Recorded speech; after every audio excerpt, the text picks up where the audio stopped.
সব গ্র্যাজুয়েটসদের কাছেই এটা একটা ওভারওয়েলমিং ডে।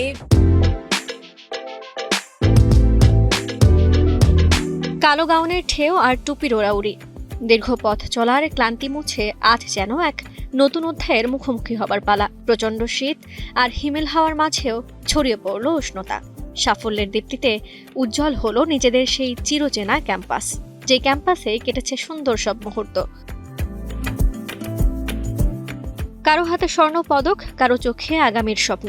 এমন চিত্র দেশের শীর্ষ বেসরকারি উচ্চশিক্ষা প্রতিষ্ঠান নর্থ সাউথ ইউনিভার্সিটির ২৬তম সমাবর্তনের ৭ জানুয়ারি এনএসইউ ক্যাম্পাসে আয়োজিত এই বর্ণাঢ্য অনুষ্ঠানে মোট ৩,৩২২ জন শিক্ষার্থীকে আনুষ্ঠানিকভাবে স্নাতক ও স্নাতকোত্তর পর্যায়ের ডিগ্রি প্রদান করা হয়। এর মধ্যে ২,৪৬৬ জন স্নাতক এবং ৬৭৬ জন মাস্টার্স পর্যায়ের শিক্ষার্থী ছিলেন। 4 years of struggle, 4 years of efforts, সবকিছুই আজকে came down to this. আমার অনেক ভালো লাগছে। আমার আসলে একটা না, আমার দুটা বেবি, অ্যান্ড জার্নিটা আপস অ্যান্ড ডাউনস মিলে ভালো ছিল, মাঝে মাঝে ইট ওয়াজ টাফ, বাট সব মিলে আলহামদুলিল্লাহ ভালো ছিল। আমি ফুল টাইম জব করি, তো সো জব ম্যানেজ করে ফ্যামিলি ম্যানেজ করে এটা ম্যানেজ করাটা একটু ছিল, but overall it was good. আজকে আমার অনুভূতি অনেক ভালো, বিকজ একটা নির্দিষ্ট পিরিয়ডে পড়াশোনা করার পরে আমরা আশা করি যে আমরা এই দিনটার জন্য আসলে অপেক্ষা করি, এবং এই দিনটা আসলে অবশ্যই পেলাম।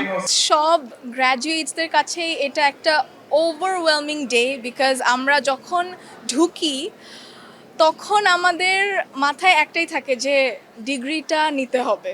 সাপোর্ট সিস্টেম ভালো না থাকলে আপু সম্ভব না। So I give a big thanks to my family. আমি প্রাউড ফিল করতেছি আমার ছেলের জন্য, অনেক ভালো লাগতেছে।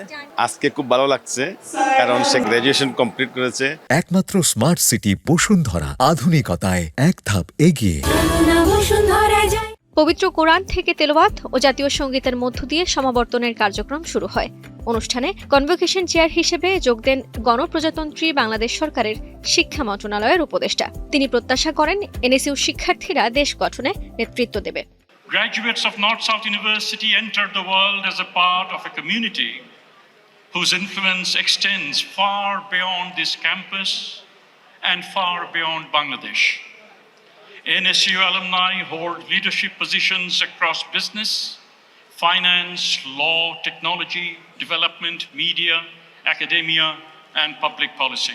সমাবর্তন নিয়ে বিশ্ববিদ্যালয়ের উপাচার্য বলেন, এই মেধাবী শিক্ষার্থীরাই গবেষণামুখী চিন্তা আর উন্নত নেতৃত্ব দিয়ে আগামীর বাংলাদেশ গড়ে তুলতে অগ্রণী ভূমিকা পালন করবে।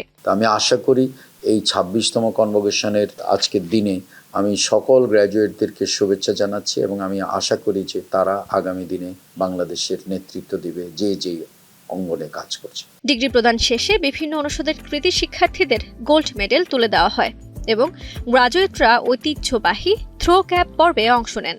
বরাবরের মতোই বিশ্বমানের শিক্ষা ব্যবস্থা নিশ্চিত করার অঙ্গীকার পুনর্ব্যক্ত করে নর্থ সাউথ ইউনিভার্সিটি। আর এবার এখানকার ২৬তম কনভোকেশনের গ্রাজুয়েটরা দেশ বিদেশের বিভিন্ন খাতে গুরুত্বপূর্ণ ভূমিকা রাখবে, এমনটাই আশা সংশ্লিষ্টদের। জেনেসিয়া বর্ণা, north south university, Kaler Kantho.